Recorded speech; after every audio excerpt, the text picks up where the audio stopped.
Chapter 1, Miss Walker, after a careful review, we found a discrepancy with your marriage certificate. The official seal is a forgery.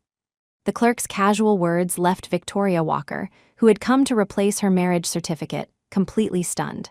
That's impossible. My husband, Sincere Ford, and I registered our marriage 5 years ago. Could you please check again for me? The clerk entered their ID numbers once more. The system shows that Sincere Ford is married, but you, ma'am, are definitely single. Victoria's voice trembled as she asked, "Who is Sincere Ford's legal wife?" Tanya Lynn. Victoria gripped the back of her chair, struggling to keep her balance.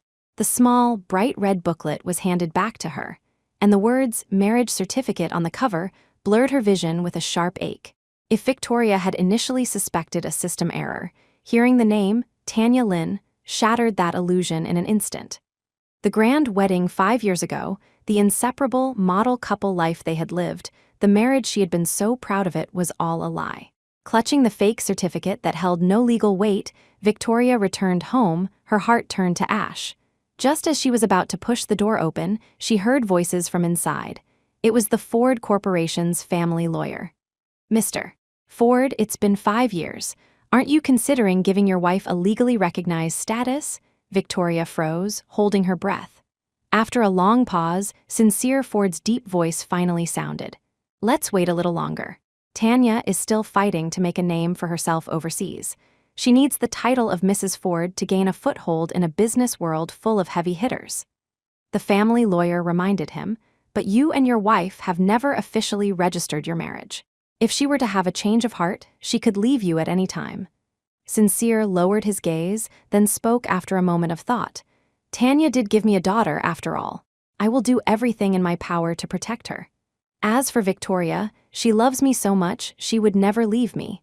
Besides, she broke ties with the Walker family just to marry me back then. She has nowhere else to go." It was the peak of August, yet Victoria's body and soul felt as if they had been plunged into an icy cavern. So, her stubborn decision back then, her willingness to sever ties with her parents to marry him, had all been part of Sincere's calculation. All the lingering doubts from the past were answered in that one moment. Ford Corporation, which never dabbled in charity, suddenly established a philanthropic foundation. Sincere, who always complained about children being too noisy, was suddenly so affectionate toward Melody, an orphan from the local children's home. No wonder he had been hinting so frequently about wanting to adopt her. Melody was Sincere and Tanya's daughter. Victoria looked up at the glaring sun, a wave of dizziness washing over her. Her legs gave out, and her knee slammed hard against the edge of a stone step. Hearing the noise, Sincere rushed out from inside and swept her up into his arms, carrying her back into the house. He gently placed her on the sofa, his movements as delicate as if he were handling fragile crystal. "Victoria, are you feeling unwell somewhere?" Victoria tilted her head, staring at him, trying to discern how much of the deep love in his eyes was real and how much was fake. But to her dismay, she couldn't see through him. Seeing her silence, Sincere grew flustered. "Victoria, did you hear something?" Victoria shook her head. "I think I have heat stroke. I'm dizzy and nauseous." Sincere visibly relaxed, standing up to scold the driver who had been with Victoria. "How are you looking after Mrs. Ford? Go to accounting, collect this month's salary, and get out." Victoria waved her hand to stop him. "The sun was so beautiful, I was the one who insisted on walking back. It's not his fault." Sincere knelt, gently blowing on her scraped, bleeding knee. "Victoria, you're just too kind, too soft-hearted." For 5 whole years, she had been kept in the dark, immersed in the illusion Sincere had woven. Victoria suddenly grabbed his hand, still unwilling to believe the man who loved her to the bone would deceive her. Maybe City Hall really had made a mistake. Maybe Sincere didn't know. Clinging to one last shred of hope, she said, "Sincere, our cat tore up the marriage certificate.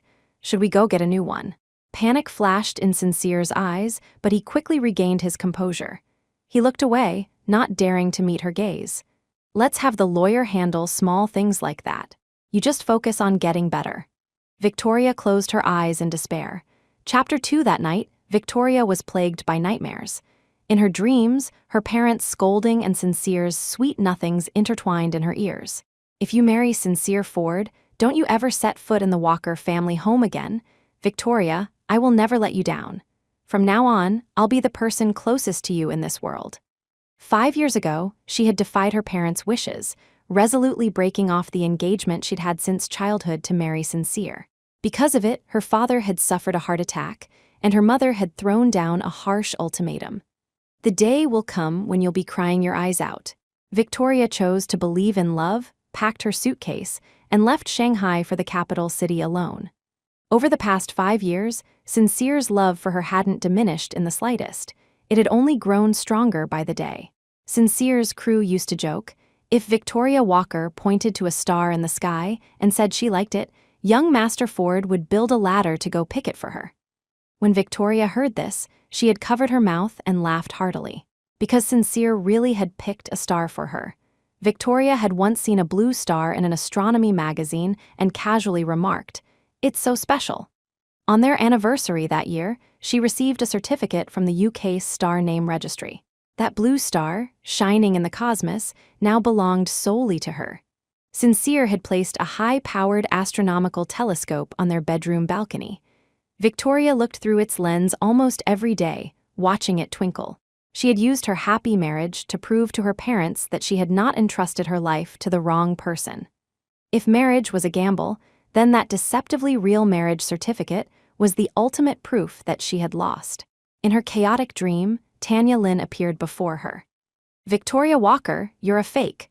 I'm the real Mrs. Ford." Victoria shook her head desperately, screaming hysterically. "No, I don't believe you." Sincere suddenly appeared behind Tanya, looking at her with cold eyes. Victoria felt as if she had grabbed a lifeline.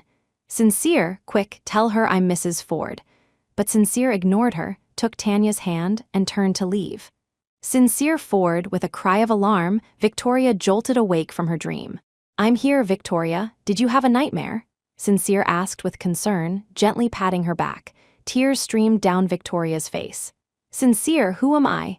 Sincere froze for a moment, then smiled and pinched her nose. "You're Victoria Walker, of course. The woman I, Sincere Ford, love most. You're Mrs. Ford." Was she? She wanted to ask him directly. If she was so important to him, why did he forge a marriage certificate to deceive her? Sincere, the marriage certificate? Sincere's phone, which he had placed on the bedside table, rang. Victoria glanced at it. The caller ID read Tanya. Sincere patted her hand perfunctorily. "I'll have the lawyer replace the certificate as soon as possible. There's an urgent matter at the office I need to handle." He hadn't even left the bedroom before he eagerly answered the phone. "Tanya, don't worry, I'm on my way to deal with it now." At the same time, Victoria received a call from Director Evans of the orphanage where she volunteered. "Victoria, a couple wants to adopt Sweetie. Mr. Ford mentioned you two were also interested. Do you have time to come by and take a look?" Victoria changed her clothes and drove to the orphanage. She saw Sincere standing at the top of the stairs and was about to raise her hand to greet him.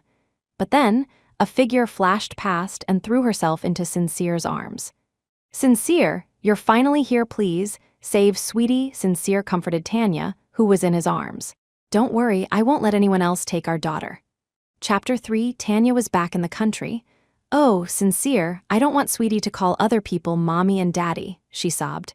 Sincere whispered in her ear, "Don't worry.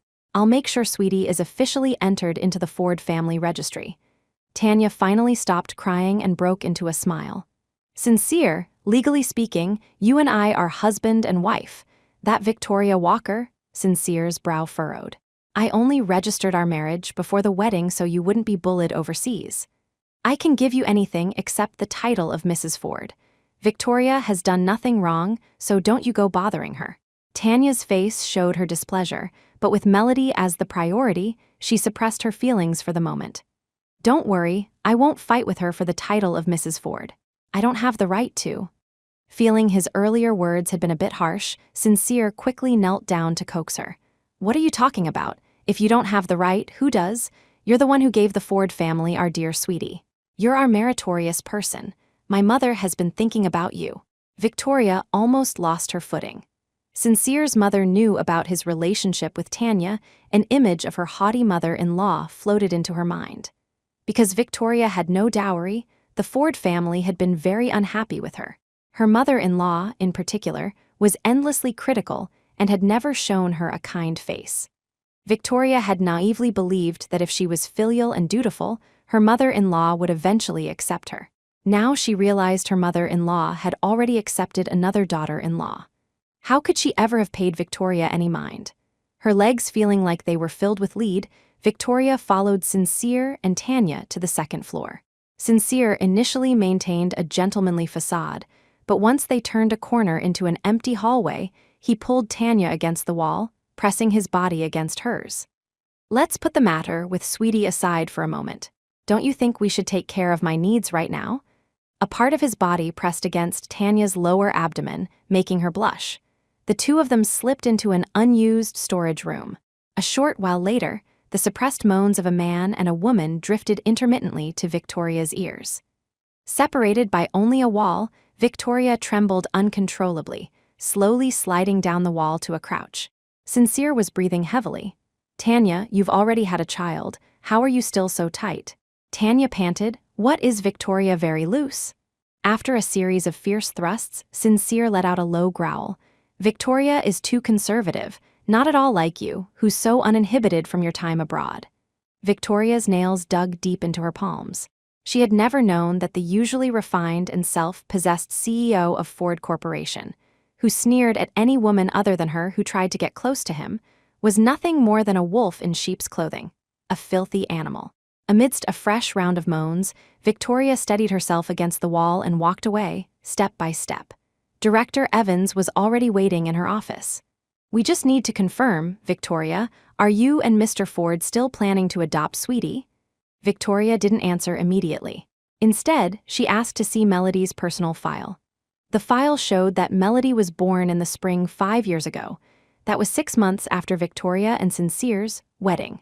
During the very time Sincere was on one knee proposing to her, Tanya was pregnant. Rage, indignation, Victoria handed the file back to the director. I have no intention of adopting Melody. You can proceed with her adoption arrangements. The director nodded thoughtfully. Victoria, Sincere suddenly pushed the door open and snatched Melody's file from the desk. When did I say I wasn't adopting Sweetie? What right do you have to make that decision for me? Victoria looked at him coldly. You were going to adopt her, but did you ever discuss it with me? Sincere was momentarily speechless. Tanya appeared from behind him. Hi, Victoria. Long time no see. Chapter 4 beads of sweat formed on Sincere's forehead. He pointed to Tanya and explained, Tanya is a shareholder at this orphanage. I just happened to run into her today. Victoria retorted, what does that have to do with adopting Sweetie? Sincere's face darkened. Victoria, I never realized you were so cold-blooded and heartless. Sweetie is so adorable, so pitiable. Don't you feel for her at all? She was cold-blooded. She was heartless. She was the one who had been deceived and betrayed, yet somehow she was the villain. Tanya stepped forward with a smile, intimately taking Victoria's hand. Victoria, I heard from Sincere that you're adopting Sweetie. I'm so happy for you both. Sweetie is the best-behaved child in the orphanage. Victoria couldn't help but ask her, if Sweetie is so wonderful, why don't you adopt her? Tanya was caught off guard by the question and gave an awkward laugh. Sincere stepped in front of Tanya, shielding her. What nonsense are you talking about? Tanya isn't married. What would it look like for her to adopt a child? A sharp pain, like a needle, pierced Victoria's chest. Sincere could be so considerate of Tanya, but it never occurred to him how people would gossip about Victoria if she adopted Sweetie. For 5 years, Sincere had used the excuse of his career being in a critical growth phase to prevent her from getting pregnant. Because of this, the outside world was rife with speculation. Some said Victoria had a promiscuous youth and couldn't get pregnant due to multiple abortions. Others said she was simply infertile. Even her mother-in-law's words were laced with sarcasm, calling her a barren hen. Whenever Victoria expressed her grievances, Sincere would just buy her some luxury goods to placate her, never once speaking up to defend her. If he truly loved her, how could he remain silent while she was engulfed in a storm of rumors? If she adopted a child from an orphanage, wouldn't that just confirm she couldn't have children of her own? Clinging to a final shred of hope, Victoria spoke slowly. Sincere Ford, don't you want to have a child of our own? Sincere looked down. Let's have a child in a few years, okay. You know the company is expanding its business right now? Fine, whatever you say. Victoria cut him off. Her heart was already dead, Let him do as he pleased. Hearing this, Sincere happily hugged her. Victoria, I knew you were the kindest and most soft-hearted. Over his shoulder, Victoria looked past the strands of his hair and saw the jealousy in Tanya's eyes. In that moment, she knew. Tanya was no longer content with just being the wife on his marriage certificate. She wanted to be Mrs. Ford in the eyes of the world. A line from a song suddenly flashed through Victoria's mind. To put it bluntly, in love, one person breaks free and the other picks up the pieces. She was going to throw away this tattered relationship. As for who would pick up the trash, that had nothing to do with her. Sincere went with the director to handle the paperwork, leaving Victoria and Tanya standing at the top of the stairs. Victoria, don't you think Sweetie looks a bit like Sincere? Anyone who didn't know better would think they were father and daughter. Victoria heard the insinuation in her words. Really? That's quite a coincidence. Tanya continued to guide the conversation. I wonder who Sweetie's mother is. She must be a beauty, too. She deliberately flicked her long hair back, revealing a prominent hickey on her collarbone. Sorry about this, my husband is always so eager. Is Sincere like that with you, too? Victoria took a deep breath. Ever heard of a dog lunging for its food? Tanya's face changed. Just as she was about to retort, she caught a glimpse of a figure at the corner of the hallway. Then why don't we see if the dog lunges for its food, or for a person?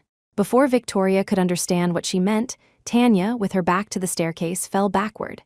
Chapter 5. Ah! Tanya let out a sharp scream. Victoria instinctively reached out to grab her, but only managed to brush against the corner of her clothes, pulling off a button. Sincere had just rounded the corner and came running at the sound. The scene before him was Tanya tumbling down the stairs and Victoria, frozen with her hand outstretched.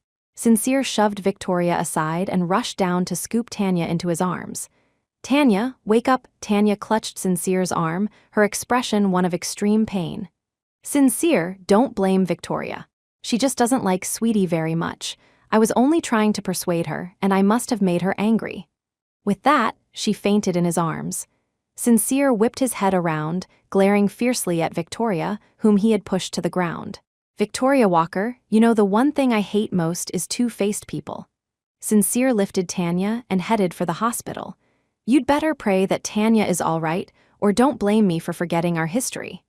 Hearing the car engine start downstairs, Victoria raised her palm, which was now scraped and raw from the gravel. It was bleeding profusely. Director Evans, hearing the commotion, came over to help Victoria up, her expression hesitant. Victoria untied the silk scarf from her neck and wrapped it around her wound. Director, I've been a volunteer here for years. I thought we were friends. It was lunchtime at the orphanage, and children were pouring out. Watching Melody skip by, the director remarked with a sigh, Sweetie is so fortunate. She and Mr. Ford hit it off so well, they're like a real father and daughter. On the way back, Victoria dialed a number that had lain untouched in her contacts for 5 years. The phone only rang once before it was picked up. Julian Sinclair's lazy, magnetic voice came through. Well, to what do I owe the honor of a call from Miss Walker? Victoria ignored the sarcasm in his tone and got straight to the point. Julian Sinclair, is our engagement still valid? Julian let out a derisive laugh. You must be joking, Miss Walker. You're a married woman now. If you're looking for a pretty boy on the side, I'm afraid you've called the wrong number. Victoria patiently repeated herself. I'm only asking you, is the engagement valid? Julian suddenly moved closer to the receiver.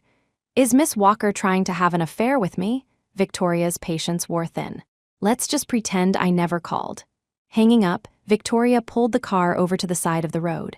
Her phone screen lit up with a message from Tanya. Victoria Walker, how does it feel to be a fake wife for 5 years? Guess what Sincere is doing right now? It was followed by a short, looping video. Sincere, dressed in a bespoke suit, was kneeling on the ground, tying Tanya's shoelaces. The cufflinks he wore were the very ones Victoria had picked out for him. Her palm, which had stopped bleeding, began to bleed again as she gripped her phone. The phone suddenly rang. It was Julian.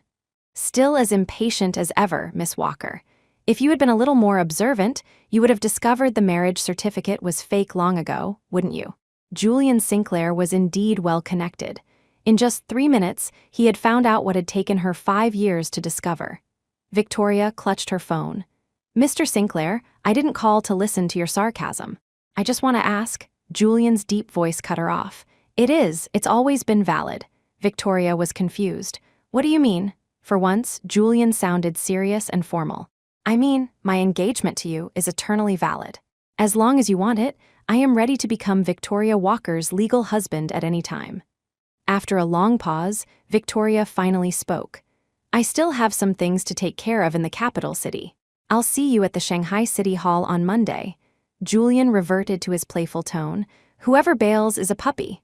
Victoria muttered, childish, before hanging up. Chapter 6. That evening, just as Victoria was about to head to her bedroom to rest, she heard a commotion at the front door. Tanya walked in, arm in arm with Sincere, followed by several servants carrying suitcases.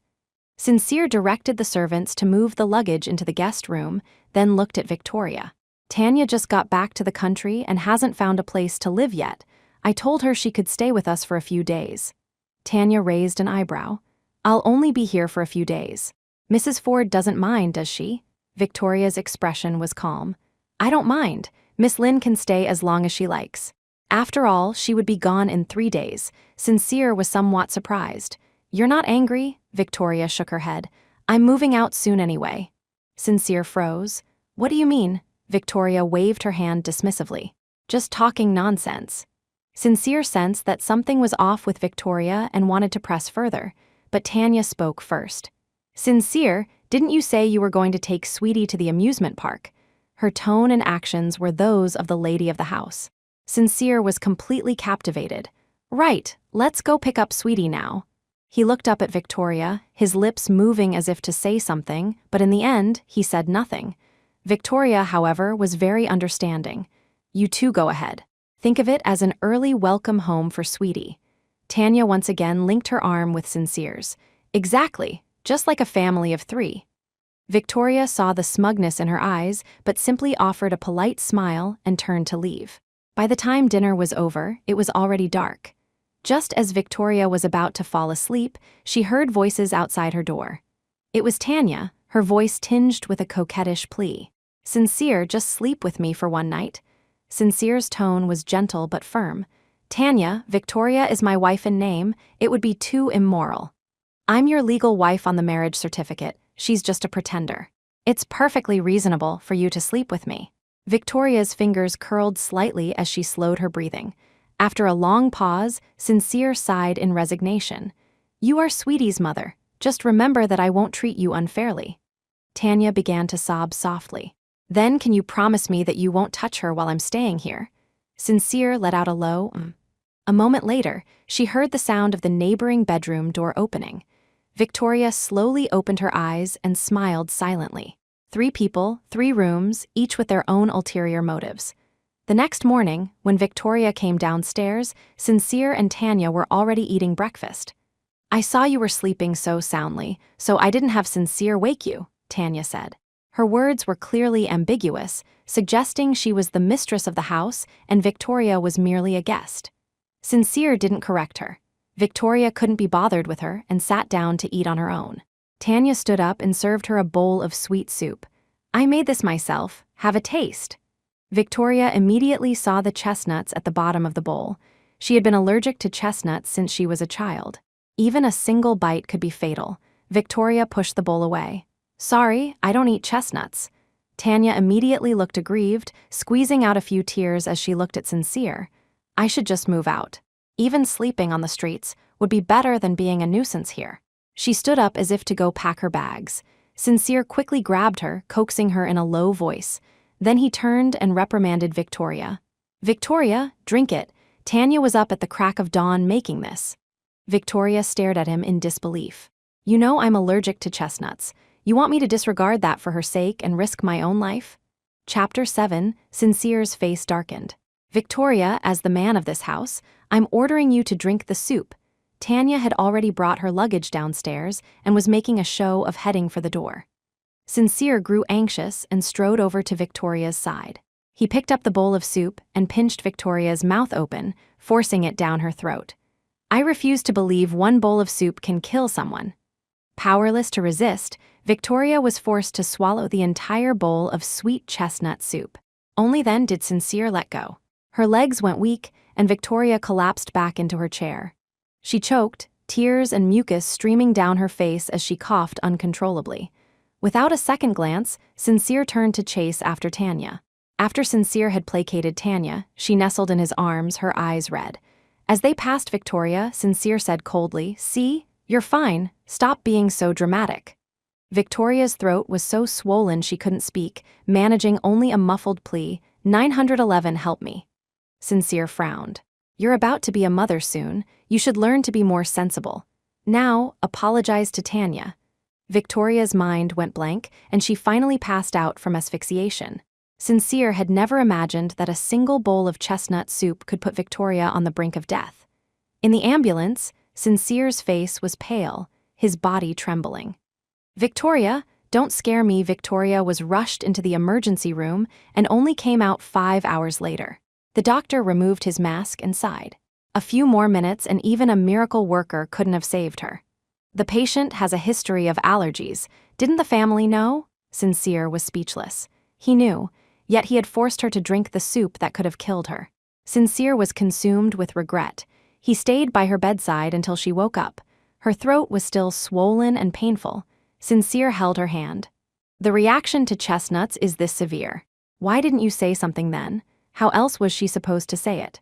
By getting on her knees and begging him? Seeing her stare at him, Sincere looked away, guilt-ridden. His phone rang. He hesitated before answering. Victoria's fine. Don't blame yourself. Don't cry. He then handed the phone to Victoria. Tanya feels terrible and insists on apologizing to you personally. Victoria brought the receiver to her ear. Tanya's tone immediately changed. Victoria Walker, I heard you almost died? Sincere only gave me a light scolding. Tell me, who do you think is more important in his heart? I knew you were allergic to chestnuts. I did it on purpose.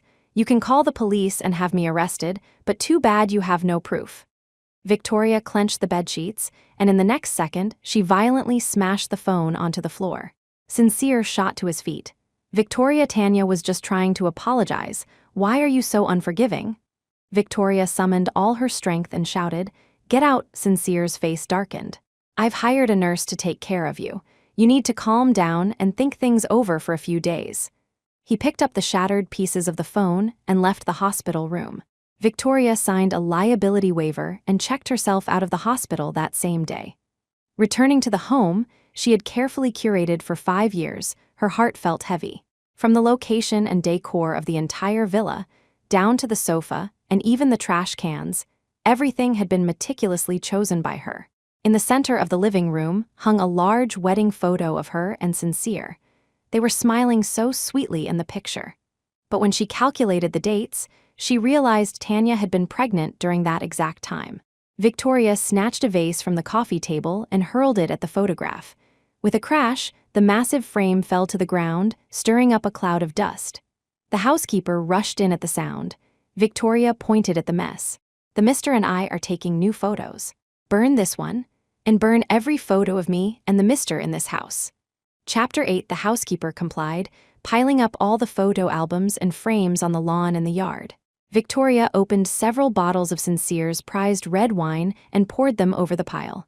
She poured a glass for herself and handed one to the housekeeper. With a clink, the glasses met, the sound of a 5-year relationship shattering. Victoria lit a lighter and tossed it into the mountain of trash. In the glow of the flames, she tilted her head back and down the wine in her glass, tears streaming from the corners of her eyes into her collar. All that was left were the gifts Sincere had given her over the years: bags, gowns, jewelry.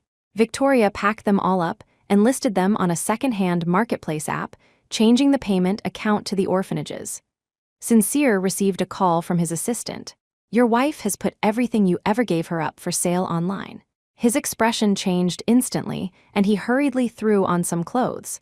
On the way, Sincere kept calling Victoria, but she never picked up. Panic and unease made him speed, running several red lights.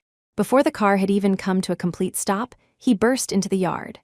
Victoria was sitting in a lounge chair, a wine glass in her hand, surrounded by a chaotic mess of empty bottles. Her cheeks were flushed, and she was humming an unknown tune. The knot in Sincere's chest finally loosened. He walked over and knelt at her feet. Victoria, why didn't you answer my calls? You scared me to death. Victoria slowly turned her head to stare at him. Why did you think you were going to die? Sincere reached out to stroke her feverish cheek. Because I thought you were angry with me and had run off to hide. Emboldened by the alcohol, Victoria asked the question that had been weighing on her mind. Sincere Ford, are you hiding something from me? Sincere's heart sank. He lowered his head, wrestling with his thoughts. When he looked up again, his expression was one of innocence and a clear conscience. Of course not. You and I are husband and wife, a single entity.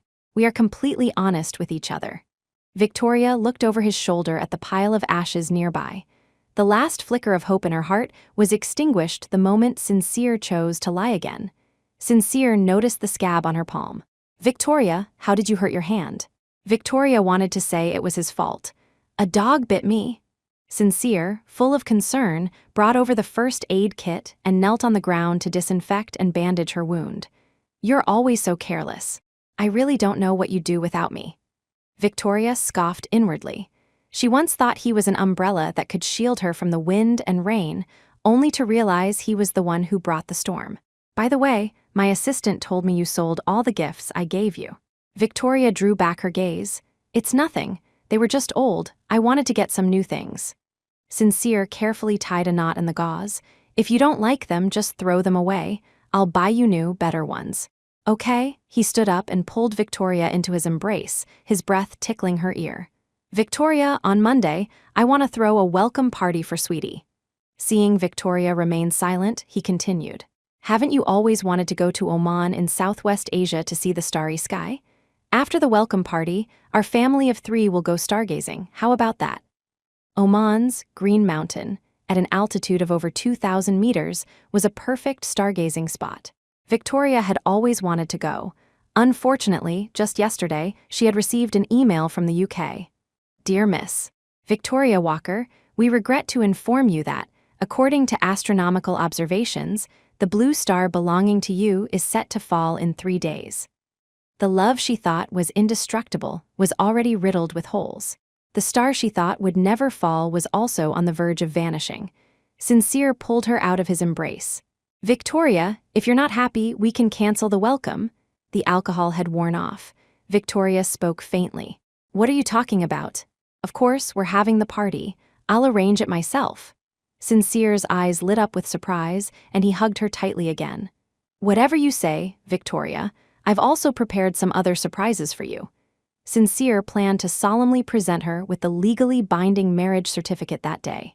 From then on, they would be a real husband and wife.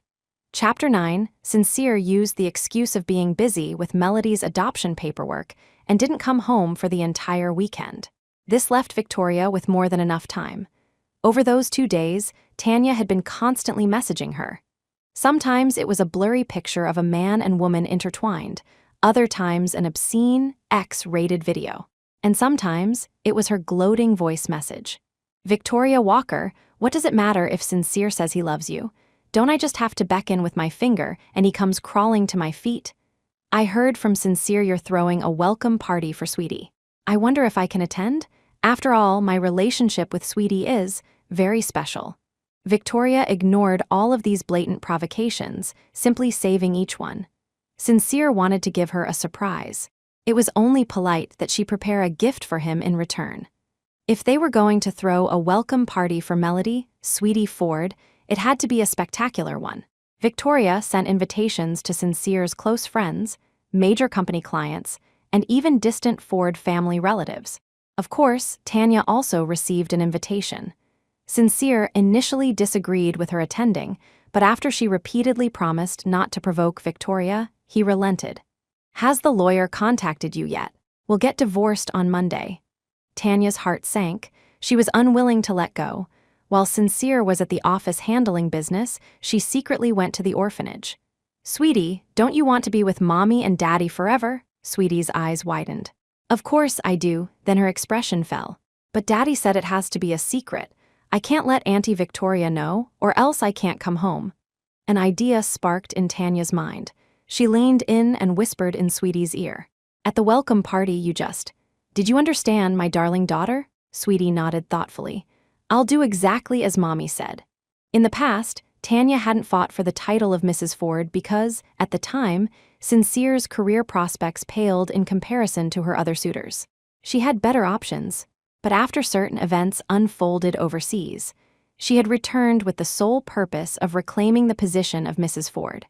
On Sunday night, Victoria looked at the sky through the bedroom telescope one last time.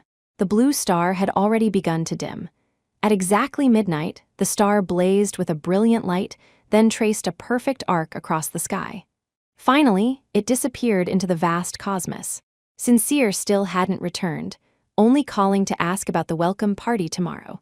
Victoria looked at the lavishly decorated living room. "Don't worry, I promise it will be a day you'll never forget." At the same time, she booked a flight back to Shanghai for the next morning. She remembered Julian Sinclair's words, "Whoever bails is a puppy." She didn't sleep all night.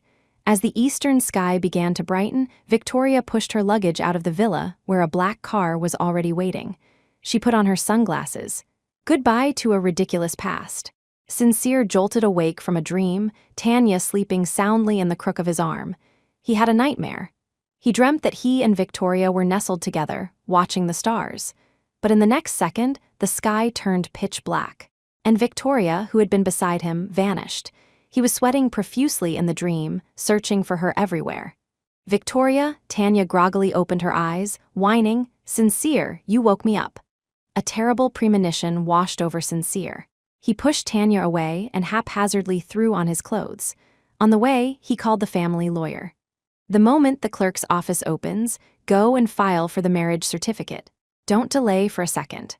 Only after the lawyer repeatedly assured him it would be done did he feel a slight sense of relief. While waiting at a red light, a black SUV pulled up alongside him. His phone's message screen was still open to his conversation with Victoria from the day before. "I promise it will be a day you'll never forget." Chapter 10, Sincere rushed back to the villa and grabbed a housekeeper to ask where Victoria was. Mrs. Ford left early this morning to buy fresh flowers.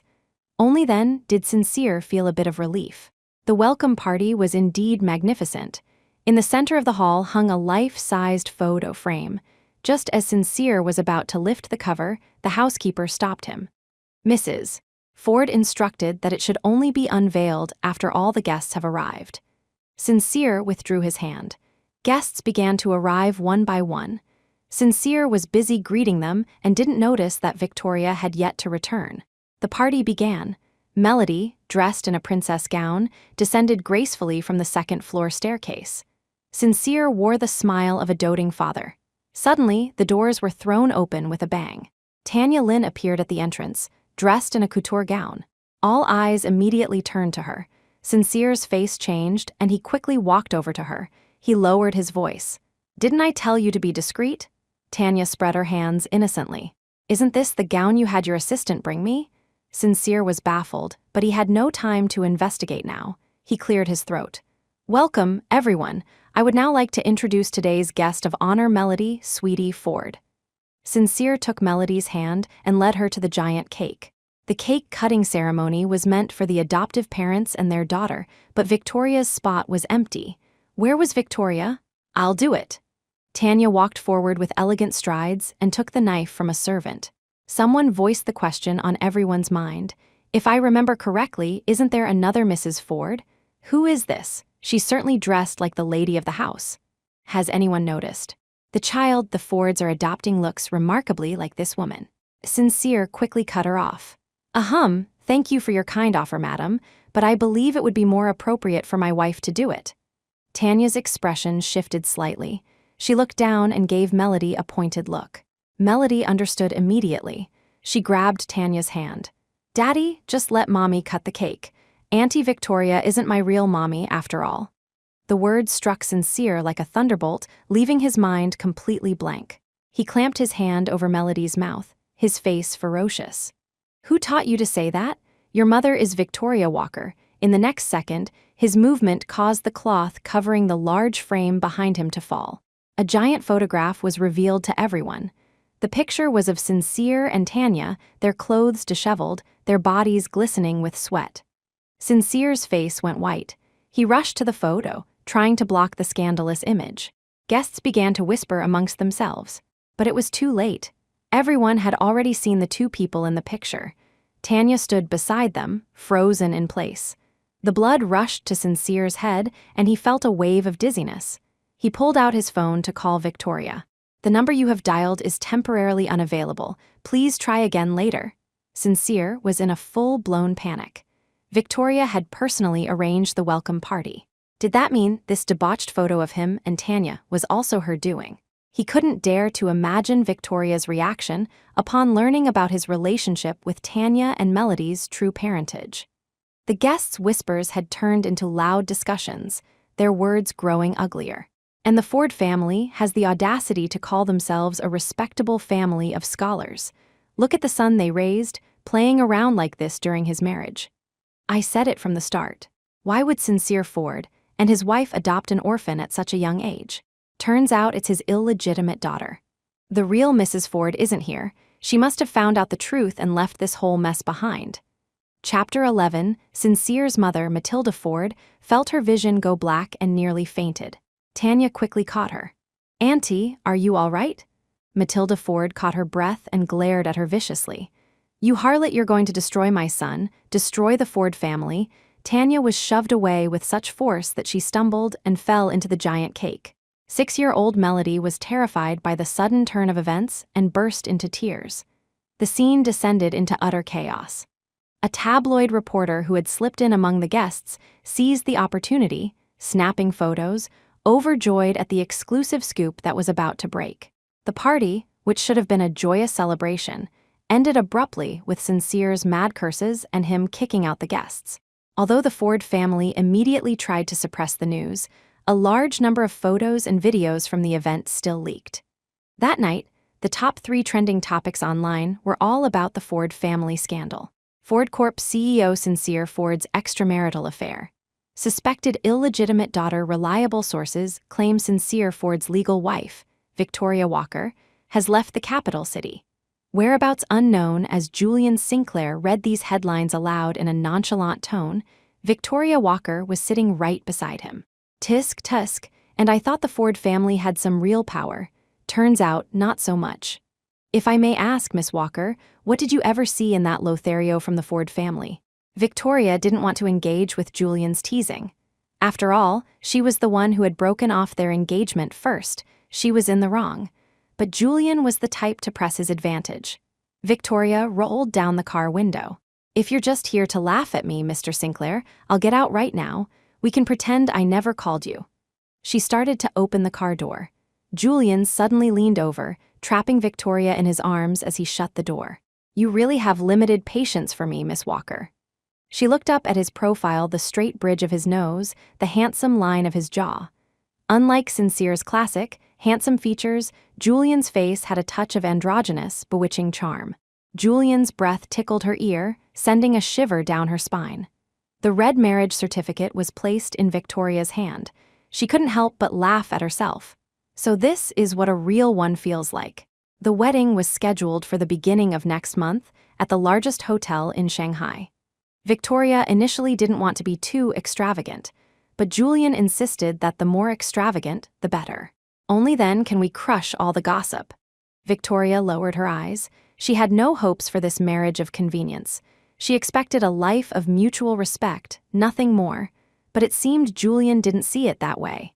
He immediately posted on his social media, for the first time in his life. Taken, the accompanying picture was of their marriage certificate. In an instant, there were thousands of likes and hundreds of comments. So Mr. Sinclair isn't immune to women after all. Which lucky fairy managed to snag him? The Prince of Shanghai got flash married? "Julian, when are you going to introduce us to your new wife?"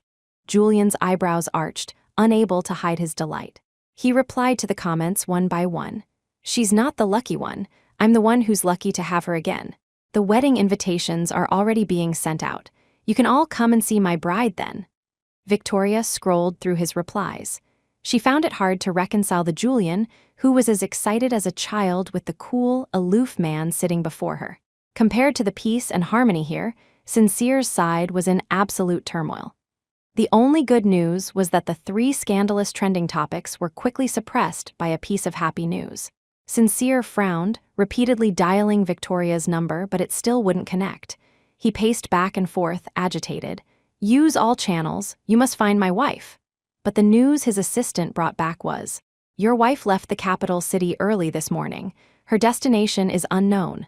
Sincere grabbed his assistant's collar. "What do you mean, unknown? Find her." The assistant's face turned red. "She first flew to Thailand, then transferred to Singapore, and then bought a flight to Australia. But I've contacted our people in Australia, and your wife never entered the country." Chapter 12, Sincere slumped onto the sofa, defeated. Was Victoria really so determined not to be found? So her departure was premeditated, not a spur-of-the-moment decision. He shot up and rushed into the bedroom. It was empty. Every trace of Victoria in the entire villa had been erased. Not only were the gifts he had given her and her clothes gone, but even his side of the closet was empty. He called for the housekeeper, glaring at her fiercely. "Where are my wife's things? Where are my things?" The housekeeper trembled with fear. It was Mrs. Ford. She said she wanted to clear out the dressing room, and everything was burned. Sincere's mind went blank, and he staggered back a few steps. He grabbed the housekeeper, roaring, "Nonsense, Victoria loves me so much, why would she do that?" The housekeeper stammered, "It's true, Mrs. Ford burned it all. Even the rose garden in the backyard that you planted for her. She burned that too." Sincere's pupils contracted. He let go and ran to the backyard. The sight before him made his throat tighten. Where beautiful roses once bloomed, there was now only scorched earth. He had planted this rose garden with his own hands on the day of their wedding. He had held her hand and confessed his love. "My love for you is like these roses, always passionate and fiery." Victoria had cherished this rose garden, spending hours every day watering, fertilizing, and pruning. There was always a vase of fresh roses on the bedside table in the master bedroom. But now, the roses were gone. Was she really trying to cut him out of her life? Sincere felt as if he'd been struck by lightning, his voice hoarse and trembling. "Victoria, don't scare me, come out," but no matter how hoarsely he shouted, there was no reply. Suddenly, a thought struck him. Could her resolute departure mean she had found something out? A terrible idea spun in his head. His breath caught. He turned to his assistant. "I want you to investigate that damaged marriage certificate and find out if Victoria discovered anything." Just as he finished speaking, his phone began to vibrate. Sincere answered without looking at the caller ID. "Victoria, is that you?" But it was Tanya. "Sincere, sweetie has a fever. You have to come to the hospital." Sincere's face was grim. His mind was completely consumed with Victoria. He had no desire to deal with Tanya and her daughter. "I'm busy. If she's sick, see a doctor." "Why are you calling me?" He hung up abruptly. The assistant had already finished his investigation. "Sir, I found out that Mrs. Ford went to the city clerk's office to replace her marriage certificate." Sincere's head exploded once more. "Something like that happened? Why didn't you find out sooner?" Chapter 13. Do you have any idea how heartbroken Victoria must have been when she found out the certificate was fake? The assistant, terrified by his rage, turned pale. "But didn't you have the lawyer process a real marriage certificate? Why don't you take the real one and go find her? I'm sure she'll be moved by your sincerity. Then get in touch with the lawyer and get that certificate immediately. Then go and bid on that sapphire necklace Victoria has been dreaming of." When he found Victoria, he would apologize to her in person. As long as he showed genuine remorse and coaxed her a little, Victoria would surely forgive him and come home. Sincere then ordered the household staff to replant the roses. This time, he wanted the entire yard filled with Victoria's favorite blue roses. He had seedlings flown in from overseas overnight and hired expensive specialists to care for them. After all this, he finally let out a sigh of relief. The scandal of Sincere's illegitimate daughter continued to grow, causing the Ford Corporation's stock to fluctuate. But Sincere had no heart for the company, nor did he want to return to the empty, cold villa. Without Victoria, their once warm home felt like an ice house. He started frequenting bars, drowning his sorrows in alcohol. Sincere's old crew took turns trying to talk some sense into him. "Your legal wife on the certificate is Tanya, and Sweetie is your daughter with her. Why not just go with the flow and bring Tanya into the family? Victoria has already made way for her. It saves you so much trouble. Sincere, didn't you say you had feelings for Tanya too?" Sincere, 3 drinks in, slammed his glass on the bar. "The person I love is Victoria. My feelings for Tanya are just a remnant of our past, As long as Victoria comes back, I'm willing to give up custody of Sweetie." The men looked at each other, bewildered. One of them, risking his neck, asked, "But when you got the certificate with Tanya first and gave Victoria a fake one, wasn't the plan to eventually kick Victoria to the curb?" Crash, the glass shattered on the floor. "If anyone says Victoria isn't Sincere Ford's wife again, I swear I won't let them off easy." Everyone fell silent. Late at night, Sincere stumbled home, completely drunk. He opened the door and saw a figure sitting on the sofa. Overjoyed, he staggered over and threw his arms around the person. "Victoria, you're back. I knew you couldn't bear to leave me." In the darkness, the woman in his arms couldn't hide her disappointment. "Sincere, it's me, Tanya." Sincere's joy vanished, and he let go of Tanya, his tone icy. "This is my and Victoria's home. Don't come here unless you have a reason. And as for Sweetie, you can take her back. I'm not going to adopt her anymore." Tanya quickly grabbed his hand. "Sincere, Sweetie is your own flesh and blood. Are you going to abandon your own daughter just for Victoria Walker?" "Sweetie is sick. She keeps crying for her daddy." Sincere pushed her hand away without a word. Tanya, trying to be accommodating, brought him a bowl of sobering soup. "I made this myself. Have a bowl." Sincere impatiently pushed the bowl away. "Just leave. Right now, I don't want to see anyone but Victoria." He had already learned from his assistant that Tanya had been secretly sending messages to Victoria. The screenshots were still on his phone. He hadn't exploded yet because finding Victoria was his top priority, and partly for Sweetie's sake. But Tanya wouldn't let it go. "Sincere, Victoria is gone. She's not coming back. Have you never once thought about marrying me? The three of us could live happily together. Wouldn't that be nice?" Sincere looked at her coldly. "You should call her Mrs. Ford, not by her first name." Tanya suppressed her anger. "Sincere, the person you married is me, not the Mrs. Ford you keep talking about. Can't you wake up?" Sincere could no longer hold back and roared in fury, "Get out, you have no right to boss me around here." Tanya never expected Sincere to be so heartless. Tears streamed down her face. "Fine, I'll go. There was never a place for me in this house anyway." She ran out of the villa, sobbing. Tanya hid in the shadows for a long time, but Sincere never came after her. She clenched her fists in hatred. Just then, her phone rang. "Hello, Miss Lynn. I found out that Victoria Walker has already registered her marriage to a mysterious man." A triumphant smile spread across Tanya's lips. "Excellent. From now on, no one will be competing with me for the title of Mrs. Ford." She looked back at the desolate figure of Sincere inside the villa, a look of victory on her face. Sincere would hear the news soon enough. Then she would become the rightful Mrs. Ford. Chapter 14. Sincere tossed and turned in bed, unable to sleep. In a daze, he habitually reached out to hold the person next to him, only to find an empty space. The absence of Victoria's scent made it hard to breathe.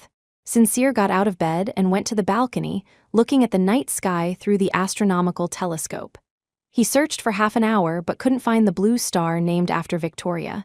He panicked. This was not a good sign.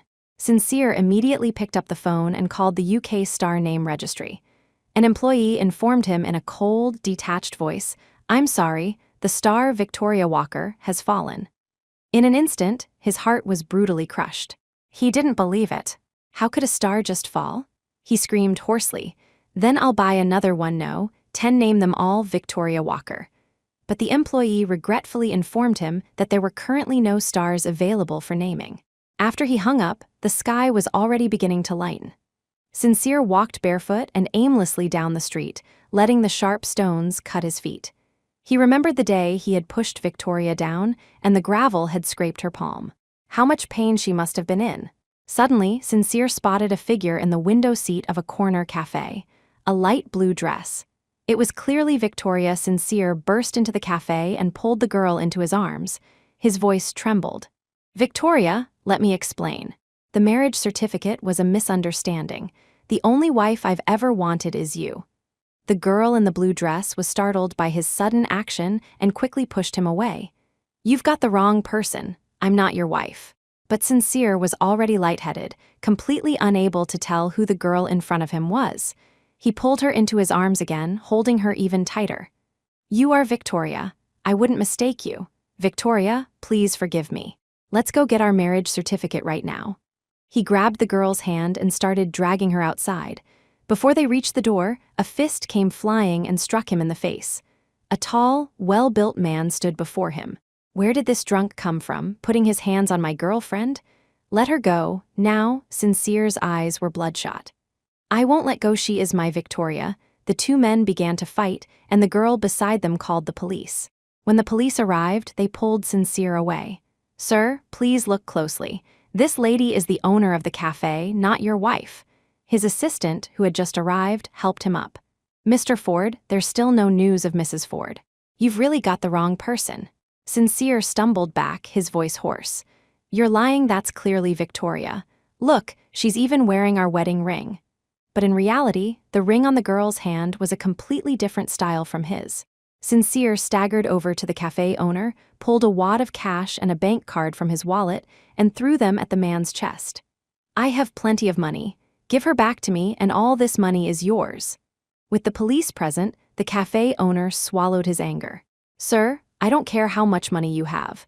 You need to understand that there are some things in this world money can't buy. Customers began to trickle into the cafe, and someone recognized Sincere. Someone else, confused, asked, Isn't that Sincere Ford, the CEO of Ford Corporation? I heard he's amazing to his wife. What's all this about? Haven't you heard? They say he's been messing around with his first love, and even has an illegitimate daughter with her. I also heard that his first love left him back when he had no money and ran off overseas. Only his wife stuck by him. Now that he's successful, that woman has reappeared to snatch him back. Chapter 15. Sincere looked up blankly, only then realizing that tears were streaming down his face.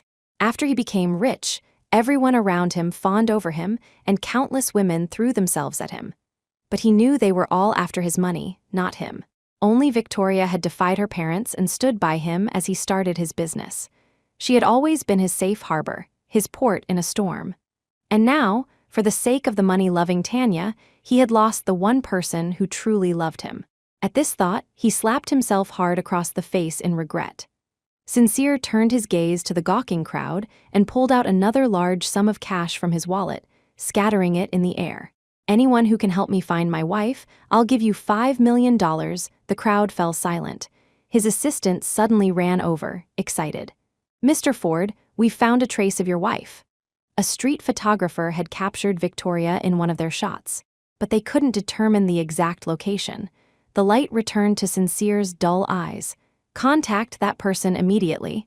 I don't care how much it costs. Find out where Victoria is. The once drunken Sincere was instantly re-energized. He immediately compensated the cafe for the damages and sincerely apologized to the owner and his girlfriend. In the car on the way back, the assistant handed him a report. What's this? The assistant stammered. It's your medical report, sir. I haven't had a chance to give it to you. Sincere tossed it aside. The assistant gently reminded him, Mr. Ford, you should really take a look. There are a few abnormalities in the report. Confused, Sincere opened the report. After seeing the abnormalities, his heart plunged into an abyss. Sincere had never imagined that he had azoospermia. He was sterile. Then Sweetie, that bitch, how dare she lie to me? He immediately dialed Tanya's number. Tanya was at the hospital with a sick Sweetie. When she saw Sincere's call, she jumped for joy.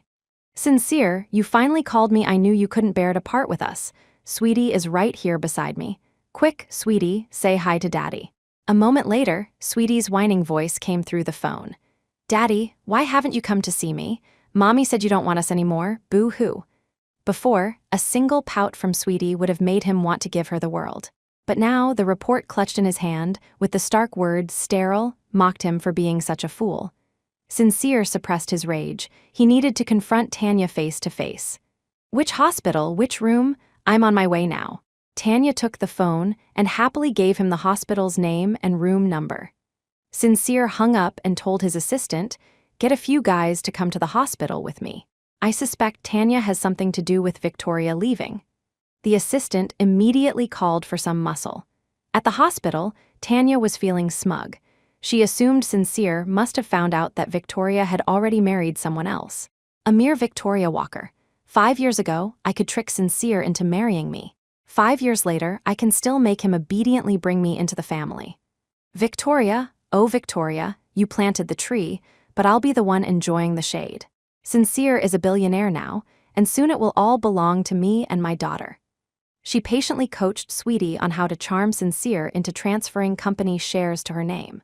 Tanya had no idea what kind of storm was about to break over her and her daughter. Chapter 16, Sincere stormed into the hospital and kicked open the door to the hospital room with a bang. Tanya, who had changed into a tight, short skirt, sashayed over to him. Sincere, let's go home as a family of 3. Sincere grabbed a fistful of her hair and slammed her against the wall, hissing through clenched teeth. You bitch, how dare you lie to me? Tanya was stunned, struggling and screaming frantically. I never lied to you. Sincere let go. You're scaring Sweetie. Sincere leaned in close. You didn't lie. Let me ask you, whose daughter is Sweetie? Tanya's heart sank. She stammered, she's your daughter, of course. Didn't you see the paternity test? Sincere threw the medical report in her face. Look at this before you answer. Say one more lie, and I'll kill you. Tanya knelt on the floor, gathering the scattered pages. Her pupils dilated in terror when she saw the word sterile. When she looked up again, her eyes were filled with fear. Sincere, please, let me explain. Behind him, the assistant had unlocked Tanya's phone and found her chat history with Victoria. Mr. Ford, Miss Lynn sent your wife many provocative photos and videos. The photo from the welcome party was also sent by her. Sincere took the phone from his assistant and scrolled through the chat history. Seeing the explicit images, his whole body trembled. She hadn't just sent Victoria private photos and videos, but also pictures of her and Sweetie at the amusement park. The more Sincere scrolled, the more his heart sank, growing colder with each message. Every word was like 1,000 needles stabbing his eyes. A dull ache spread through his chest. He couldn't imagine how much pain and despair Victoria must have felt seeing all this. And he had forced her to drink that chestnut soup, knowing full well it could kill her. Victoria must hate him so much. That's why she left so decisively. Sincere gritted his teeth in hatred and kicked Tanya in the chest. He seethed, didn't I warn you not to mess with Victoria? How dare you send her these things behind my back? What were you thinking? Seeing that she was exposed, Tanya crawled over and grabbed his pant leg. Sincere, even if Sweetie isn't your daughter, I'm still your wife on the marriage certificate. Sincere kicked her away. You still dare to mention the marriage certificate? The lawyer just called me. He said you've been using Sweetie's illness as an excuse to avoid finalizing the divorce. Are you trying to hold on to the title of Mrs. Ford? I'm ordering you to go and file for divorce with me right now. Tanya, clutching her aching chest, crawled back to his feet. I wasn't trying to delay it. Sweetie really is sick. Besides, even if we get divorced now, it won't matter. Victoria has already... She stopped mid-sentence. Sincere didn't know yet that Victoria had married someone else. She was about to expose herself. Sincere bent down and grabbed Tanya's chin, staring into her eyes. Victoria has already what? What do you know? Tanya's mouth hung open, but she refused to say more. She knew Sincere's temper. If he found out she had been investigating these things, he would never forgive her. Seeing her silence, Sincere slapped her across the face. You won't talk. I have ways of making you talk.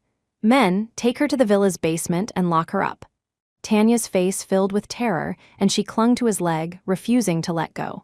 No, Sincere, please, I was wrong. I shouldn't have lied to you. Please spare me for Sweetie's sake. Please spare me. Tanya had once witnessed Sincere deal with a man in that very basement. A man who had made an inappropriate comment about Victoria. The desperate screams and pleas for mercy, the sight of the man being dragged out, his body covered in bloody welts. She had nightmares for days. Chapter 17, Sincere callously shook her off and waved his hand for the men to drag Tanya away. Sweetie, terrified on the hospital bed, cried out "Daddy, Mommy" in a pale voice. Sincere didn't even glance at her, instructing his assistant to have the orphanage pick her up. He then had the assistant issue a nationwide missing persons alert. A reward of $20 million for anyone who can provide information about my wife's whereabouts. With such a large reward, he was certain he would find Victoria. News of Sincere's high-profile search for Victoria quickly reached Shanghai. Julian Sinclair sat in his CEO chair, playing with a solid gold lighter. Sincere Ford is such a nouveau rich. To go to such lengths, it seems he still has feelings for you. Victoria lounged on the sofa, eating fruit that Julian had specially flown in from overseas. What's wrong, Mr. Sinclair? Are you jealous? Julian suddenly leaned over her, his nose just inches from hers. "You are Mrs. Sinclair now. I'm not foolish enough to be jealous of a tacky upstart." But he was clearly green with envy. The thought of her once loving Sincere made his teeth ache with frustration. Victoria held a grape up to Julian's lips. "Have a grape, hubby." That single word, hubby, sent a jolt of heat through Julian's entire body. He turned his head away, his Adam's apple bobbing as he swallowed hard. Victoria could not reconcile the cool, self-possessed, and uninterested in women Prince of Shanghai from the rumors with the man before her, who was now blushing all the way to his earlobes like a pure-hearted college student. "Not having any? Then I guess I'll just MMMPH." Julian whipped his head back and kissed her, one hand swiftly cradling the back of her neck. His kiss was dominant and clumsy, utterly devoid of technique. He was like a fumbling teenager.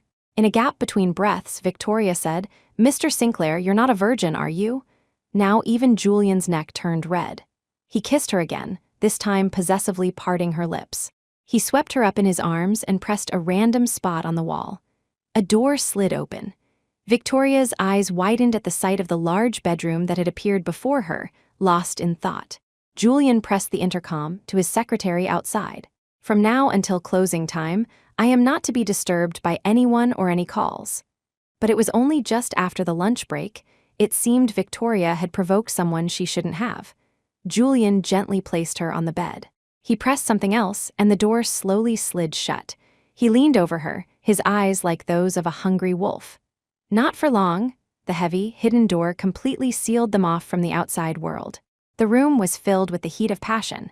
The perpetually restrained Julian was like a ferocious beast, ravaging his territory over and over again. After reaching another peak, Victoria finally had a moment to breathe. She inwardly cursed. Weren't the rumors that he wasn't good in bed? Why did it feel like Julian had an engine inside him, tireless and relentless? It was already well past closing time. The sky must be dark by now. Victoria tentatively spoke. "Mr. Sinclair, maybe we should get something to eat." Julian propped himself up. "I'm not hungry." His hands wrapped around her waist again as he arched his back. Victoria's eyes widened in alarm as she pushed him away.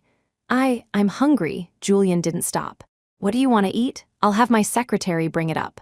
Victoria rolled her eyes. Wasn't he tired? Wasn't he hungry? It had been 6 or 7 hours, an idea sparked in Victoria's mind. She slipped out from under him.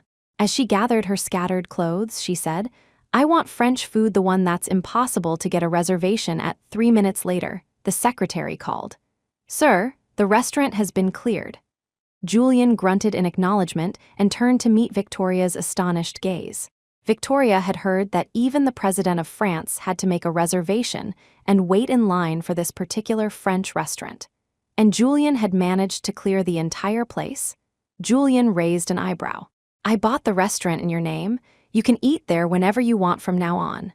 Victoria was once again stunned by his wealth. Julian seized the opportunity to press her down again. "Isn't this better than that stupid star?" Victoria frowned. Was there anything he didn't know? She was beginning to suspect that the fall of the Victoria Walker star was his doing. "You still have the energy to be distracted. I'll have the chef prepare your meal to your liking. We still have some time." Chapter 18. Sincere kept Tanya locked in the basement for 3 whole days without a single bite of food or a drop of water. On the morning of the 4th day, he had the basement door opened. A putrid smell of waste hit him immediately. Sincere covered his nose and mouth. "Are you ready to get a divorce now?" Tanya, disheveled and filthy, propped up her weak body, her eyes glowing with a desperate hunger. "Sincere, let me out. I'll do whatever you say." Sincere took a bag of dog food from his assistant and scattered it on the floor. "Eat all of this, and I'll let you go." Tanya scrambled on all fours, stuffing the kibble into her mouth. The assistant stood to the side, recording the scene on his phone. "Save this. I want to show Victoria in person how I punished this bitch for her." He stomped on Tanya's hand, and she yelped in pain. "Is that how a dog eats?" "No hands." Tanya collapsed on the floor, wailing, a mouthful of unchewed kibble spraying from her mouth. Sincere dragged the disheveled, filthy Tanya to the divorce counter at the city clerk's office. He handed over the marriage certificate, household registration, and IDs. "Hello, we'd like to file for a divorce." The clerk looked shocked and turned to Tanya. "Ma'am, do you need any help?" Tanya, terrified of being beaten again, quickly waved her hands. No, please, just process the divorce quickly." The clerk worked fast, but Sincere had forgotten about the 1-month cooling-off period. "What, a month? We don't need a cooling-off period. I want to divorce her now." The clerk patiently explained that it was required by law. The assistant quickly grabbed the enraged Sincere. "Mr. Ford, finding your wife is the most important thing right now. If you get arrested for causing a disturbance, you won't be able to look for her."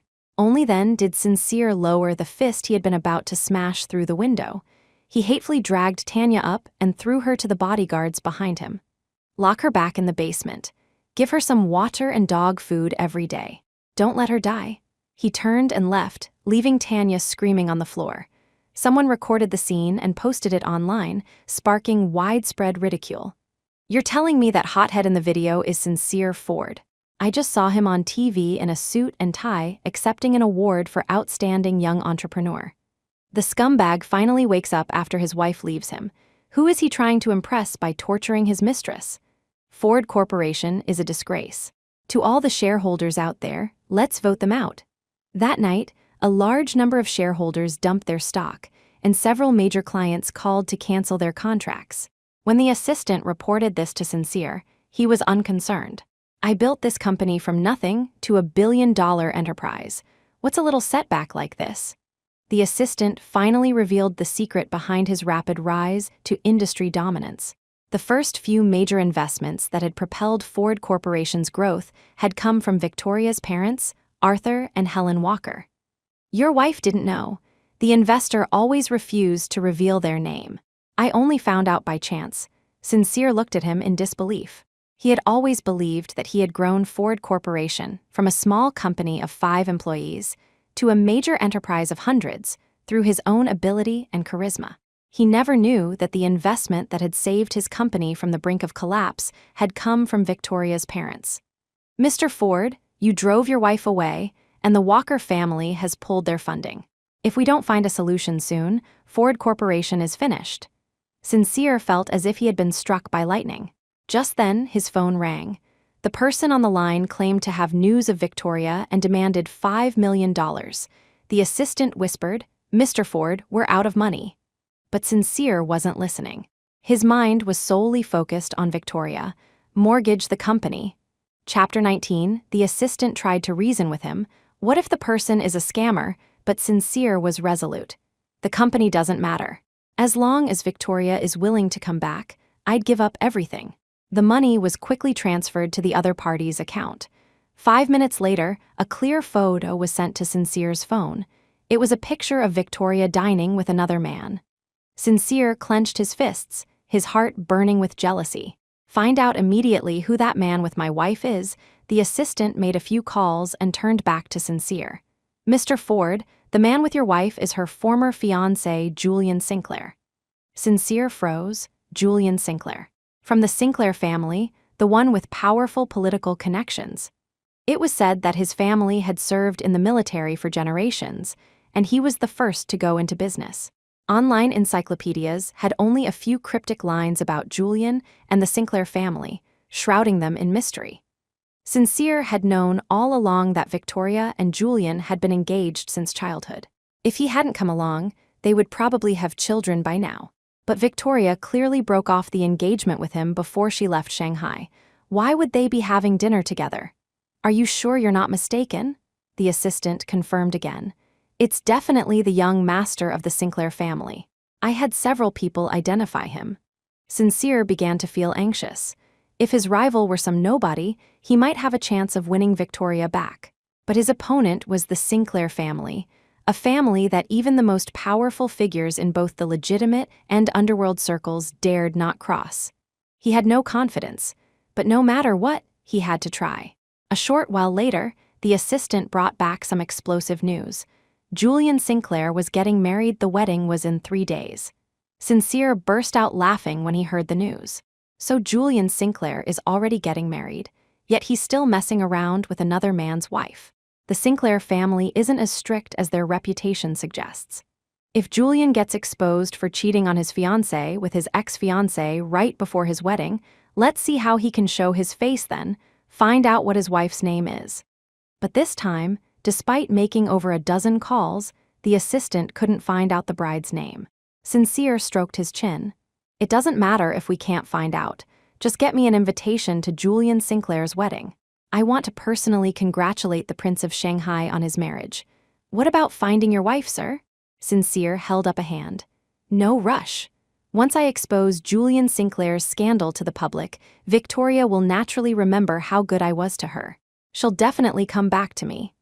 Sincere believed he had the upper hand, but in reality, all of this was part of Julian's plan. He had his secretary pretend to be an informant and extort a hefty sum from Sincere. He then sent the photo of himself with Victoria.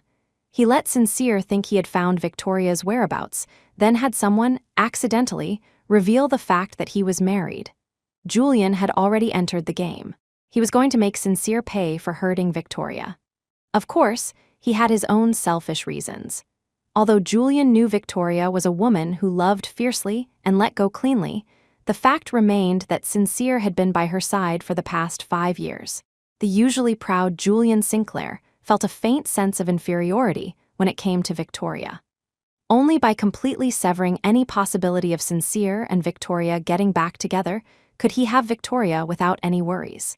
Julian stood before the floor-to-ceiling window, looking out over Shanghai, the cigarette between his lips glowing in the darkness. He had lost her once 5 years ago. This time, even if it meant risking the Sinclair family's reputation, he would never let go again. Vicky, I once thought I didn't love you that much, but it wasn't until the day I lost you that I truly understood how I felt. Chapter 20. For 5 years, Julian Sinclair had remained celibate. He was indifferent to all the women who threw themselves at him, to the point where his family and friends began to question his sexual orientation.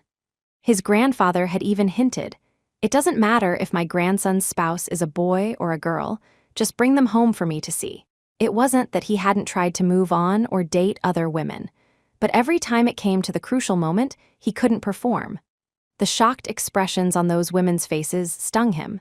Julian had even seen a doctor about it. "Mr. Sinclair, you have no physiological issues. I suggest you see a psychiatrist." To avoid further embarrassment, he simply gave up on sex. He thought this was how his life would be, alone. Until he received Victoria's call again. Staring at the familiar number on his phone, his breath nearly stopped. He stood up, leaning against the wall, taking deep breaths before he answered, his hand trembling. He forced his voice not to shake too much. Well, to what do I owe the honor of a call from Miss Walker?" But Victoria ignored his sarcasm. "Julian Sinclair, is our engagement still valid?" Julian frantically suppressed his racing heart. "You're a married woman now." Victoria patiently asked again, "Is the engagement valid?" Julian blurted out, "Is Miss Walker trying to have an affair with me?" After Victoria hung up, Julian was filled with regret. He had his secretary look into Victoria's recent life, only to discover that Sincere, that bastard, had deceived her. Julian immediately called back. "It is. It's always been valid." There was a pause on the other end, and they agreed to get their license on Monday. Fearing she might back out, Julian quickly added, "Whoever bails is a puppy." Victoria muttered, "Childish." Julian turned to his secretary. "Am I childish?" The secretary, who had only ever seen Julian's ruthless, decisive side in business, was seeing him act like a fresh-faced college student for the first time. "It is a bit childish." Julian started regretting his last comment, asking again and again, "Will she think I'm not mature enough? Should I call her back to clarify? What can I say to restore my image in her eyes? Say something. I pay you all this money. How can you not understand how a girl's mind works?" The male secretary, who was the same age as Julian, stared blankly at his crazy boss, a look of complete bewilderment on his face. The secretary suddenly appeared at the window. "Sir, Sincere Ford has his assistant trying to get an invitation to your and Miss Walker's wedding." Julian stubbed out his cigarette and exhaled a puff of smoke. "Give it to him. Give him whatever he wants. And acquire Ford Corporation before the wedding." The secretary nodded respectfully. "It's already in progress. By tomorrow evening at the latest, Ford Corporation will cease to exist." If he was going to teach Sincere a lesson for Victoria, he was going to be thorough. His grandfather had taught him, cut the problem off at the root, so the enemy can never rise again. Julian Sinclair had never been a merciful person. The floor-to-ceiling window reflected the ruthlessness on his face. "What are you doing?" Victoria walked over, wrapped in a blanket. Julian's expression immediately softened. He went to her and hugged her, nuzzling his head in the crook of her neck. Victoria patted his hair. "Why are you acting like a little puppy?" The secretary standing nearby froze. Someone in this world actually dared to say Julian Sinclair was like a dog. Did they have a death wish? But in the next second, Julian's reaction left the seasoned secretary completely stunned. He saw Julian nuzzle her again and say, "Woof, woof." The secretary backed away with a look of disgust and closed the door. Tusk, tusk. The great CEO is head over heels in love. Chapter 21. The next morning, Sincere Ford woke up to good news. He had obtained an invitation to Julian Sinclair's wedding. Sincere examined the invitation, made of solid gold and inlaid with a large sapphire. Getting this invitation was so easy. It seems the Sinclair family isn't as mysterious and inaccessible as the rumors suggest. The Sinclairs are strange, though. The invitation only has the groom's name, not the bride's. But Sincere couldn't care less who the bride was. It was probably just some socialite from a wealthy family. He turned to his assistant. "Is everything ready?" The assistant nodded. Victoria had once defied her parents' wishes, breaking off her engagement to marry Sincere. Apart from him, she had no one else in the world to rely on. If he had to find someone who might take her in, it would be Julian Sinclair. Heth, the Prince of Shanghai's wedding is bound to be swarming with media. After his scandal is exposed, let's see how he can possibly continue to pester. Chapter 22. Tanya quickly composed herself, forcing what she thought was a sweet smile. She sidled up to him, her chest half exposed. "Mr. Sinclair, did you rescue me? Do you need me to repay you with my body?" The secretary, quick on his feet, grabbed her by the collar and pulled her aside. Julian sat down, his voice lazy. Are you worthy?" Tanya's expression changed. While she couldn't compare to a great beauty like Victoria, she was still cute and pleasant. How could she be so worthless in Julian Sinclair's eyes? She sat back down at the table. "Fine. What do you want me to do?" Julian promised her $5 million. With it, she could take Sweetie from the orphanage, and the two of them could leave the country and start a new life. Who is Sweetie's biological father? Julian intended to use Tanya, an unstable element, against Sincere. To do that, he needed leverage over her. Who knew what this crazy woman was capable of? Tanya pursed her lips and didn't answer. Julian wasn't in a hurry. "Secretary, see Miss Lynn out." The out he was referring to wasn't back to the capital city, but back to the basement of Sincere Ford's villa. Tanya had been locked up for 7 days, surviving on dog food and enduring Sincere's beatings. She absolutely did not want to return to that living hell. Wait, I'll talk. When Tanya first went abroad, she lived with a host family. The hostess was very harsh to her. "To get revenge on that bitch, I seduced the host. That night he snuck into my bedroom. As Tanya spoke, she began to cry. I regretted it so much, and I was so scared. After I was kicked out, I had nowhere to go, so I lied to Sincere and told him I was pregnant with his child.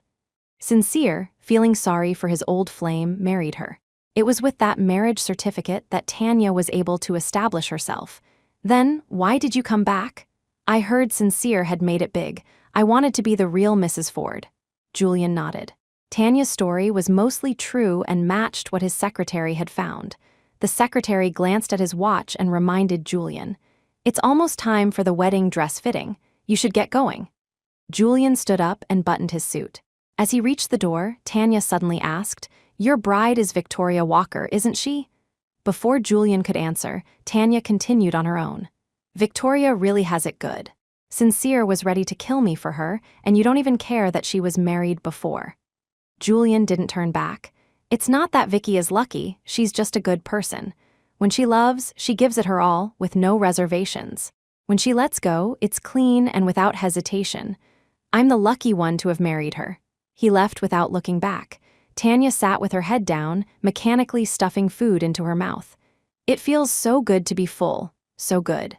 Her voice choked with sobs, and tears streamed down her face. Victoria emerged from the fitting room in a fishtail gown and saw Julian lounging on the sofa. "I told the secretary that if you were busy, you didn't have to come. I can handle it myself." Victoria was being sincere. When she was getting married to Sincere, he was in the middle of his career climb. Victoria, go pick out a wedding dress yourself. I have an important client tonight. Victoria, go book the hotel venue. I have a dinner meeting. Victoria, just pick any wedding ring. I'll get you a custom one when I'm rich. So, that rushed and simple wedding had been organized entirely by Victoria alone. Sincere had only shown up on the day of the wedding, and before the officiant could even speak, had turned their ceremony into a networking event and a sales pitch for Ford Corporation. Victoria had been left on the side, watching him schmooze with a hungry stomach. Chapter 23, Victoria had thought that Julian's career was on a level 10 times higher than Sincere's, so he must have even more social obligations. She had no expectations for him or the upcoming wedding. It's just a marriage of convenience without any emotional foundation. That's what she had told her best friend, but Julian had been present at every stage of the wedding preparations. He had personally chosen the venue and overseen all the interior decorations. After all, he was a graduate of Europe's largest art university, the University of the Arts London, with a dual PhD in design curation and creative industries management. The wedding rings were also custom designed by him, one of a kind. Even with the wedding dress, he gave her full respect and a sense of participation. This fishtail gown, for example, was Julian's master's graduation project. Julian sat on the low sofa, his long legs having nowhere to go. His fox-like eyes roamed over her body, filled with undisguised desire. Victoria felt a little uncomfortable under his gaze. She pulled up the neckline of the dress. "Does it not look good?" Julian stood up and walked over to her, placing his hands on her shoulders and turning her around. In the mirror, Victoria radiated a soft glow, with her long, fair neck and a face that was dazzling even without makeup. "Mrs. Sinclair, I must ask you to have a clear understanding of your own beauty." Victoria stuck out her tongue. The skin where he touched her was burning hot. Julian's breath was close to her ear, the warm air on her face making it flush and heat up. Victoria felt the desire coming from behind her and quickly put some distance between them. She turned to the mirror. "I heard you design this dress?" Julian had no intention of stopping. He moved closer. Victoria was cornered, with no way to retreat. She stammered, "WH, what are you doing?" Julian's hand slid around her slim waist, resting on her exposed back. His hot palms separated her from the cold wall. "What do you think I'm doing, Mrs. Sinclair?" Victoria blushed and looked around. "This is a bridal shop. There are people outside." Julian was completely captivated by her adorable expression, wanting nothing more than to pounce on her. But he didn't want to make her uncomfortable. With a slight flick of his wrist, Julian lifted Victoria out of the corner. He took several deep breaths until his breathing steadied. "We're trying on wedding dresses with the help of the staff." Victoria tried on several more couture gowns, each one a unique piece. Exhausted, she collapsed onto the sofa, her legs draped over his. "I still like the one you designed the best." Julian raised an eyebrow. "There are still a few more. I had them all shipped over. Go try them on." Victoria pouted. I can't try on anymore." Julian pulled her up, coaxing her. "Come on, after you're done, we'll go for Thai food." But Victoria refused to try on anymore. As they playfully struggled, an idea struck her. She pointed at Julian. "How about you try them on for me?" Julian's eyes widened. "How can I try them on? I'm a man." Victoria was suddenly excited. "Your face is more beautiful than most women's, and you have that broad-shouldered, narrow-waisted figure. It'll be perfect." Julian waved his hands frantically. "No way. Me, a CEO, wearing a wedding dress? If that got out, I'd be a laughingstock." "No," Victoria immediately pouted. "Just try it, please, please." Seeing that Julian still refused, she resorted to her ultimate weapon. She grabbed his arm and shook it. "Hubby." In the end, not only did Julian try on the wedding dress, but he was also sat down in front of a mirror by Victoria for a full face of makeup. The secretary stared at his boss's exaggerated false eyelashes, lost in thought. He shook his head and sighed. "Love really does make you lose all sense of decency." Chapter 24, the night before the wedding, Victoria used the excuse that the bride and groom can't see each other before the wedding to kick Julian out. Julian stood outside the door, whining pitifully, "Honey, we're going to sleep together tomorrow anyway. Just let me in." Victoria locked the door. "No, it's tradition. If I let you in, it's bad luck." The moment he heard bad luck, Julian immediately agreed. But I miss you so much. What should I do? Victoria rolled her eyes in exasperation. Julian, we've been apart for less than 5 minutes. Victoria never would have imagined that Julian Sinclair was not only head over heels in love, but also a total clingy person. After Julian reluctantly left, Victoria lay in bed, wide awake. Tomorrow, she would marry Julian. Although they had gotten along well these past few days, marriage and dating were two completely different things. She was still nervous. Moreover, after being betrayed by Sincere, she didn't have the face to ask her parents for forgiveness. So, at tomorrow's wedding, the bride's family table would likely be empty. The thought of not having the blessings of her family and friends made her heart ache. She told herself to be content. Marrying Julian was a stroke of good fortune. At some point, Victoria fell asleep. Her dream was a field of white.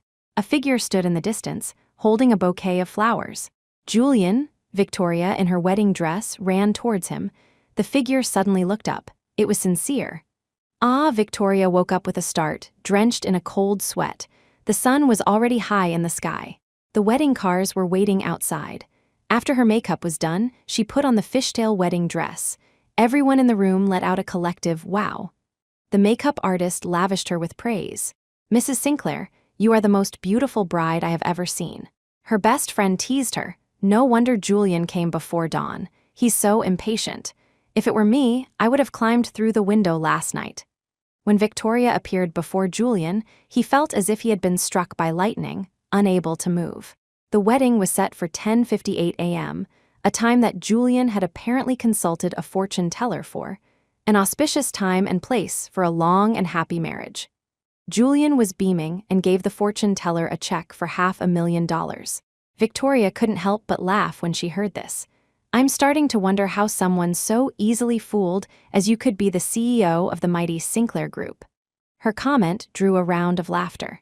Outside the wedding hotel, Sincere Ford arrived, dressed in a black suit. He had slicked his hair back into a greasy style and put a diamond ring in his pocket. Victoria might come to the wedding too. When I see her, I'm going to propose to her again. In a few days, his 1-month cooling-off period with Tanya would be over. Once he had the divorce decree, he would immediately register his marriage with Victoria. After showing his invitation, Sincere entered the venue smoothly. The MC took the stage and announced the start of the ceremony. Julian appeared on stage. Thank you all for attending my wedding. I am truly grateful. Sincere smirked. He confidently walked through the crowd to the front of the stage. Sincere snatched the microphone from the MC. Hello, hello, can everyone hear me? Julian waved his hand for the MC to leave the stage. He turned to look at the clownishly bouncing Sincere. Excuse me, sir, what can I do for you? Sincere straightened his tie and cleared his throat. Allow me to introduce myself. My name is Sincere Ford. Yes, the Sincere Ford you all know, the CEO of the capital city's Ford Corporation, the city's outstanding young entrepreneur. The audience was silent. Julian led a round of applause, and a few scattered claps followed. Julian made a please continue gesture. Chapter 25, Sincere, feeling smug, gestured for everyone to be quiet. I've come uninvited today to personally congratulate Mr. Sinclair on his new marriage. Julian maintained his composure, letting Sincere continue his madness. I have a few photos here that I'd like to show to the bride's family and friends. He took out his phone and displayed a photo of Julian and Victoria in an intimate pose. Julian offered helpfully, Mr. Ford, your phone screen is a bit small. Would you like to project it onto the big screen? Sincere sneered. That would be perfect. After the staff set it up, Sincere's phone was connected to the giant screen behind them. Sincere was triumphant. Is the woman in the photo a secret lover Mr. Sinclair is seeing behind his fiancée's back? I wonder what explanation Mr. Sinclair has for this. Julian scoffed. The woman in the photo, does Mr. Ford recognize her? Of course she is my wife. Julian burst out laughing. But as far as I know, your legal wife's name is Tanya Lynn, not the person I was meeting with. Sincere, not expecting Julian to know this, quickly explained. I did get a marriage license with Tanya, but that was because when she first went abroad, she needed help. But the person I love is Victoria Walker. Julian pursed his lips. Did I hear that right? The person you love and the person you're legally married to are not the same. Sincere had spoken without thinking and now regretted it. No, no, Tanya and I are in the process of getting a divorce. I will naturally marry my wife then. You don't need to worry about it, Mr. Sinclair. Julian leisurely pointed to the big screen. Mr. Ford, would you care to explain these videos? On the screen, a video played of Sincere viciously beating Tanya. Sincere turned to look and his face went pale. Who is messing with my photo album? Julian was about to lose his patience with this fool. Didn't Sincere hand his own phone to the staff? Imprisonment, assault, Sincere Ford, do you think the police would be interested in what's on your phone? Sincere finally realized. Give me back my phone, Julian stepped back. Someone has already called the police. Can you guess who it was? Tanya, you rescued her. Sincere panicked. With Tanya as a witness and the evidence on his phone, he was likely facing prison time. But Sincere quickly composed himself. He couldn't forget his purpose here to ruin Julian's wedding and leave Victoria with no one else to turn to. Julian Sinclair, even if I get arrested, it doesn't matter. You're meeting another man's wife behind your fiancé's back. Aren't you afraid of the scandal? Julian looked at him with an expression that said, What can you do to me? Sincere Ford, you really are a fool. Please take a look at the people in the audience. Confused, Sincere turned to look at the guests. He felt as if he had been struck by lightning. The entire audience was composed of his own family, friends, and the major shareholders of Ford Corporation. Sincere stumbled and fell onto the stage. He pointed at Julian. You set me up? Julian raised a sly eyebrow. I did, what about it? The guests below pointed at Sincere, their faces filled with disgust. He's brought shame upon the entire Ford family. He should be immediately removed from the family registry. Mrs. Ford SR, how did you raise your son? He's morally bankrupt. I propose we expel Sincere Ford from the board of directors. I agree a man of such poor character does not deserve to be CEO. Sincere was still making a last-ditch effort. He's lying. I, Sincere Ford, am not the kind of man to abandon his wife. Do you have proof? These pictures are all fake. The doors to the hall were pushed open, and Tanya stood at the entrance. Sincere Ford, he's not lying.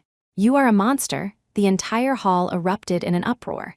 Tanya walked forward, rolling up her sleeves to reveal the bruises on her body. Sincere Ford did this to me. He wanted to kill me. Tanya recounted in detail how Sincere had simultaneously deceived Victoria while maintaining an affair with her. At the most emotional parts, tears streamed down her face. I admit I'm not a good woman. I just wanted to find a home for my daughter, but Sincere was so cruel. Sincere, enraged, became like a rabid beast. He charged off the stage and grabbed Tanya by the throat. You bitch, die at that moment. A group of police officers rushed in and restrained Sincere. Sincere Ford, you are under arrest for attempted murder. At the same time, Tanya was also arrested. There is evidence that you deliberately administered poison. You're coming with us. Tanya stared at Julian in disbelief. Julian picked up a wine glass from a table and raised it to her in a toast. He had said it before, he was never a merciful person. As he was being led away, Sincere screamed at Julian's back.